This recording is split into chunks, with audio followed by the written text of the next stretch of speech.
सच्चिदानन्दरूपाय विश्वोत्पत्त्यादिहेतवे तापत्रयविनाशाय श्रीकृष्णाय वयं नमः। हरे कृष्णा दोस्तों, आप सभी का हार्दिक स्वागत है आपके अपने चैनल सनातन चर्चा पर। पिछली वीडियो में कल की पुराण की चर्चा को समाप्त करते हुए हमने आपको बताया था कि अतिशीघ्र हम श्री कृष्ण लीला के जन्म उत्सव के उपलक्ष्य में श्री कृष्ण जन्म कथा का आयोजन अपने इस चैनल पर करने वाले हैं। आप सभी का हार्दिक अभिनंदन है। श्री कृष्ण जन्म कथा में आज से हम श्री कृष्ण के जन्म की लीला को हम प्रारंभ करने वाले हैं, यानी कि जो भगवान अजन्मे हैं उन श्री भगवान ने इस पृथ्वी पर कैसे अवतार लिया उसके बारे में हम लोग चर्चा करेंगे। क्योंकि नंद के लाला ब्रजनाथ भगवान श्री कृष्ण का प्राकट्य उत्सव श्री कृष्ण जन्माष्टमी महामहोत्सव अब बस कुछ ही दिनों में आने वाला है। तो आइए प्रारंभ करते हैं श्री कृष्ण जन्म कथा। इस कथा को बार बार किसी ना किसी टीवी सीरियल में या बार बार हमने कहीं ना कहीं सुना है। टीवी सीरियल वाले तो इसको अपनी टीआरपी के अकॉर्डिंग चेंज करके दिखाते रहते हैं, अपनी मर्जी से कुछ भी बनाकर दिखा देते हैं। लेकिन इस पर शास्त्र क्या कहते हैं, साधु संत क्या कहते हैं, भक्तों ने इसे किस प्रकार से सुनाया है, उसी प्रकार से स्वीकार करने का प्रयास करेंगे। तो अब लीला में प्रवेश करने से पहले थोड़ी सी जानकारी ले लेते हैं कि श्री कृष्ण जो है वास्तव में परम भगवान है।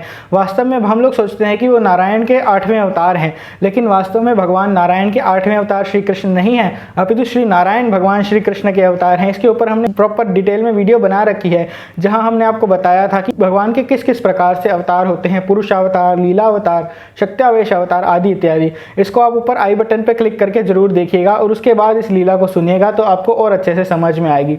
तो अब जब श्री भगवान श्री कृष्ण इस पृथ्वी लोक पर लीला करने के लिए प्रकट होते हैं ना, तो भगवान की सारी शक्तियां उनके साथ प्रकट होती हैं, उनके सारे के सारे अवतार उनके साथ प्रकट होते हैं। क्योंकि हर ब्रह्मांड में भगवान विष्णु अपने अवतारों को प्रकट करते हैं, गर्भोदक्षाई विष्णु और क्षीरोदक्षाई विष्णु। तो जो भगवान के अवतार हैं क्षीरोदक्षाई विष्णु, उन्हीं से भगवान के सारे लीला अवतार इस धरती पर आते हैं। श्री राम जी हो, चाहे नरसिंह भगवान हो, वराहदेव हो, यहाँ तक कि स्वयं प्रभु श्री कृष्ण भी उन्हीं की ओर से यहाँ पर प्रकट होते हैं। तो भगवान क्षीरोदक्षाई विष्णु से इस लीला का प्रारंभ होता है। वास्तव में ऐसा हुआ था कि जब द्वापर युग का समापन होने वाला था, ये बात आज से कुछ 5000 वर्ष पूर्व की है, तो ये पृथ्वी जो है दुष्ट राजाओं के भार से बोझिल होने लगी। दुष्ट राजाओं ने यहाँ पर अनाचार और अत्याचार फैलाना प्रारंभ कर दिया और तब माता पृथ्वी गऊ का रूप लेकर ब्रह्मदेव के पास गई और ब्रह्मदेव से उन्होंने याचना करी कि मेरी रक्षा कीजिए। तब ब्रह्मा जी भी माता पृथ्वी की गुहार सुनकर विवश प्रतीत होने लगे। तब माता पृथ्वी के साथ ब्रह्मा जी, महादेव, नारद जी, इंद्रदेव, अग्निदेव, सूर्यदेव, वायुदेव आदि इत्यादि सभी देवी देवता भगवान श्री हरि क्षीरोदक्षाई विष्णु के शरण में श्वेत द्वीप लोक में स्थित उनके क्षीर सागर में गए और वहां जाकर क्षीर सागर के तट पे ब्रह्मदेव ने भगवान श्री विष्णु की स्तुतियां करनी प्रारंभ की। वास्तव में जब भी भगवान श्री कृष्ण से जब देवी देवता स्तुति करते हैं ना, तो पुरुष सूक्त के द्वारा स्तुति करते हैं और पुरुष सूक्त के माध्यम से भगवान अतिशीघ्र उन पर प्रसन्न भी हो जाते हैं। लेकिन जब ब्रह्मा जी ने उनकी स्तुति की तो उनको कोई भी संकेत नहीं मिला। तब ब्रह्मा जी ने ध्यान किया और भगवान ने अपना सारा संदेश उनके ध्यान में सुना दिया और यही यूं का त्यों ब्रह्मा जी ने देवी देवताओं को भी सुना दिया।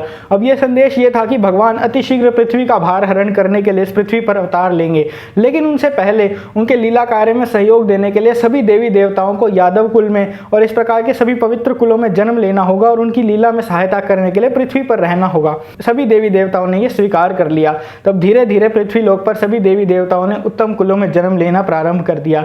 इनके साथ कई वसु भी थे, गंधर्व भी थे, सबके सब ने पृथ्वी पर अवतार लिया।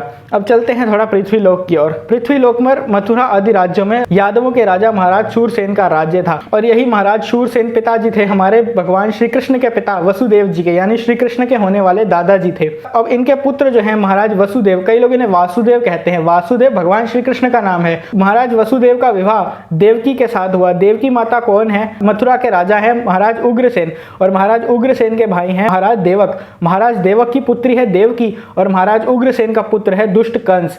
अब ये दोनों आपस में भाई बहन हैं और कंस को अपनी बहन देवकी से बड़ा प्रेम था और जब महाराज वसुदेव से देवी देवकी का विवाह होने लगा तब कंस ने निर्णय लिया कि वह अपनी प्रिय बहन देवकी का रथ स्वयं हाँकेगा और उसे उनके घर तक पहुंचा कर आएगा। वास्तव में पुराने समय में ऐसा ही होता था कि कन्या को अपने पिता के घर की याद ना आए तो छोटा भाई जो उसके साथ जाता था और उसको पूरी तरह कंफर्टेबल करके फिर वापस आता था। राजा देवक ने अपनी पुत्री देवकी के इस विवाह में बहुत सारा दहेज दिया, कई सारी दास दासियां दी, रथ घोड़े पालकियां, देवकी जी की सहायता के लिए कई सारी उनकी सखियां और बालिकाओं को भी भेजा गया। इसके साथ वसुदेव जी पूरे दाज दहेज के साथ अपनी पत्नी देवकी के साथ जब लौट रहे थे, तभी वहां पर ब्रह्मवाणी आकाशवाणी हुई और आकाशवाणी ने कहा कि दुष्ट कंस, जिस देवकी का तू रथ हाँक कर उसे उसके ससुराल छोड़ने जा रहा है, उसी का 8वां बालक तेरा हत्यारा होगा। और बस ये सुनने की देर थी, जो कंस अभी अपनी बहन देवकी से अथाह प्रेम करता था, उसका रथ तक हाँकने के लिए तैयार हो गया था, उस कंस ने देवकी के केश पकड़े और उनकी गर्दन पर तलवार रख दी और उनका वध करना चाहता था। अब महाराज वसुदेव को वहां पर बीच में बोलना पड़ा और उन्होंने कंस को ज्ञान देना प्रारंभ किया कि कंस, मृत्यु तो जन्म के साथ ही निर्धारित हो जाती है, तो भला मृत्यु से किस प्रकार का भय? मृत्यु तो एक अटल सत्य है। बिल्कुल उसी प्रकार से है जैसे एक व्यक्ति स्वप्न में अनेकानेक शरीर अपने मन की कल्पना से बनाता है और सुबह उठते ही वे भूल जाता है। इसी प्रकार से जब हमारा एक जन्म होता है, उसके बाद उस जन्म की यात्रा को हम पूर्ण कर मृत्यु के बाद नया जन्म लेते हैं, तो पिछले जन्म की सारी जो यादें हैं, स्मृतियां हैं, वो हमें भूल जाती हैं और नए जन्म की ओर हम बढ़ जाते हैं। तो ये जिस तरह से हमारा जन्म मृत्यु का चक्र है, वो बिल्कुल हमारी मनोकल्पित धारणाओं के अनुसार है जो हम स्वप्न में बनाते रहते हैं। और अभी तुम्हारा मन भी तुम्हें ये कह रहा है तुम देवकी का वध करो, क्योंकि उसका 8वां पुत्र तुम्हारा काल होने वाला है। लेकिन अब तुम अपने मन के अधीन मत हो, तुम देवकी को क्षमा कर दो, क्योंकि वो तुम्हारी प्रिय बहन है। लेकिन भोजवंशी कंस एक आसुरी व्यक्ति था, उस पर इस भला ज्ञान का क्या प्रभाव पड़ता, और इसी कारण से कंस माना नहीं और उसमें माता देवकी का वध करने के लिए उतारू हो गया। तब महाराज वासुदेव, जो कि वास्तव में बड़े खिन्न से थे, उन्होंने थोड़ी सी मुस्कुराहट अपने चेहरे पर लाई और कंस से कहा कि तुम चिंता ना करो, अभी के लिए तुम देवकी को क्षमा कर दो। मैं तुम्हें वचन देता हूं कि देवकी का प्रत्येक पुत्र जन्म लेते ही मैं तुम्हें सौंप दूंगा, फिर तुम उसके साथ जो चाहे करना। हम रामायण में महाराज दशरथ का चरित्र जानते हैं कि रघुकुल रीति सदा चली आई, प्राण जाई पर वचन ना जाई। अर्थात महाराज दशरथ का वचन पत्थर की लकीर था, वो अपने प्राण तक दे सकते थे लेकिन अपने वचन से पीछे नहीं हट सकते थे। इसी प्रकार से द्वापर युग में महाराज वसुदेव का वचन भी इसी प्रकार था और कंस ये जानता था और कंस ने ये चीज मान ली और माता देवकी को छोड़ दिया। और इसके बाद महाराज वसुदेव और माता देवकी अपने यहाँ लौट आए। अब जब समय बीता और माता देवकी ने एक संतान को जन्म दिया, इस बालक का नाम रखा गया कीर्तिमान। जहाँ बालक के जन्म की प्रसन्नता हर ओर होनी चाहिए, वहाँ पर एक शोक की लहर थी और महाराज वसुदेव अपने इस नवजात शिशु को लेकर कंस के पास मथुरा आए और उन्होंने उसे कंस को सौंप दिया। कंस ने जब देखा तो वह दयार्द्र हो गया, यानी उसके मन में दया आ गई और उसने महाराज वसुदेव के इस बालक को छोड़ दिया और कहा कि मेरी शत्रुता तुम्हारे 8वें बालक से है, इससे मुझे कोई भी भय नहीं है, इसलिए वसुदेव इसे ले जाओ। वसुदेव जी बड़े ही प्रसन्न भी थे और साथ ही साथ आश्चर्यचकित भी थे कि इस प्रकार का आसुरी व्यक्ति किस प्रकार से इस बालक को छोड़ सकता है, क्योंकि एक नास्तिक व्यक्ति के वचन का कोई मूल्य नहीं होता, वो कभी भी पलट सकता है। लेकिन अगर कोई भी व्यक्ति भगवान पर विश्वास रखने वाला हो तो उसे पता है कि मेरे हृदय में साक्षी गोपाल भगवान मेरे वचनों के साक्षी हैं, वो जानते हैं मैंने क्या वचन दिया है, क्या कहा है, इसलिए वो कभी भी अपने वचन पर पलटता नहीं। लेकिन नास्तिक व्यक्ति जो भगवान पर विश्वास ही नहीं करता, वो अपने वचन पर कभी भी टिकता नहीं है। और महाराज वसुदेव के मन में भी यही आशंका थी। अब कुछ समय बीता तो वहां पर भगवान के परम श्रेष्ठ भक्त आए, जो कि तीनों लोकों में नारायण नारायण करके भगवान नारायण का गुणगान करते रहते हैं। चाहे वो अतल वितल सुतल पाताल या देवताओं का कोई लोक हो, वो उनके लिए दुर्गम नहीं है। जी हाँ, आपने ठीक समझा, वो देवर्षि नारद जी थे और वह कंस के दरबार में पधारे। उन्होंने कंस के दरबार में आके उसे भयभीत करना प्रारंभ किया। उन्होंने उसे बताया कि सभी देवी देवता भगवान नारायण की योजना के अनुसार अनेकों अनेक पवित्र परिवारों में जन्म ले चुके हैं, चाहे वो गोकुल के नंद यशोदा हो या वृष्णिवंशी हो, वो सभी कंस के अत्याचारों से पृथ्वी को मुक्त कराने आए देवी देवता हैं।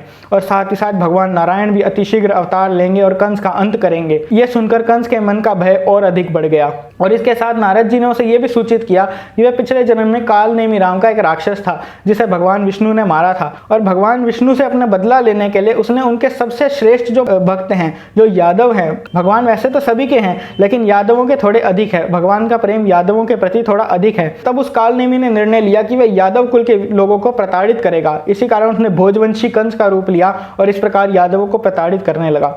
जब कंस को यह बात पता लगी कि देवी देवता अवतार ले चुके हैं और अतिशीघ्र श्री हरि नारायण भी अवतार लेंगे, तो उसने अपनी बहन देवकी के पुत्र कीर्तिमान को छोड़ा था, उसे मारने का निश्चय कर लिया। सर्वप्रथम उसने महाराज वसुदेव और माता देवकी को बेड़ियों में जकड़कर बंदी गृह में डाल दिया और उसके बाद उस बंदी गृह में गया और निर्मम हत्या कर दी उस कीर्तिमान नाम के बालक की। वो छोटा सा नवजात शिशु था।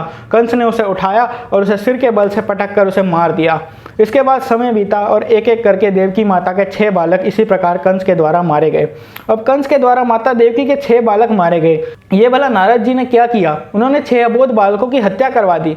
वास्तव में नारद जी भगवान के भक्त हैं, वो सब कुछ जानते हैं। अब नारद जी ने ऐसा क्यों किया? उसका पहला कारण तो ये था कि नारद जी चाहते हैं कि उनके प्रभु शीघ्र इस पृथ्वी लोक पर आएं और लीला करें और उन लीलाओं का सभी भक्त आस्वादन कर सकें।